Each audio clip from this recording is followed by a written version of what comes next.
Hey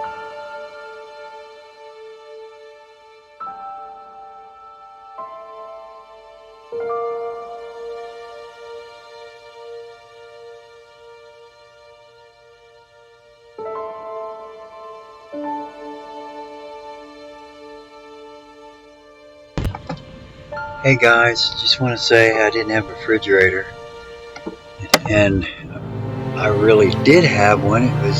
It's a Frigidaire, and it's a little mini apartment refrigerator, small, but I never could hook it up. So I got upset, and I went and I bought two deep cycle batteries right here, and with the two deep cycle batteries from Walmart, they were $100 a piece. I also got my charge controller right here that runs my 48-volt solar panel on the roof. So I hook my batteries up to this charge controller. Then I hook, in this order, I hook the solar panel up to it. And then I hook up a 1,000-watt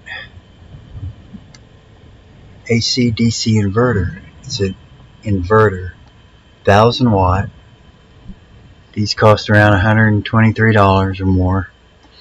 And then I run my refrigerator off this white cord that plugs into the inverter.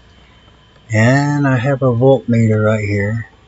As you can see, the green, it's saying 12.5 volts on my batteries. And it shows, this inverter is showing 124 volts is what it's using, which that's the refrigerator. So far, that refrigerator has gotten very cold. I just hooked it up 5 minutes ago, and I got ice on my fingers.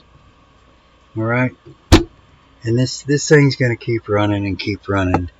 I'll shut it off at night maybe by turning the inverter off. It's got a switch on it. So I hope this helps you. And don't run them batteries too low. That's why you got to monitor voltage on it.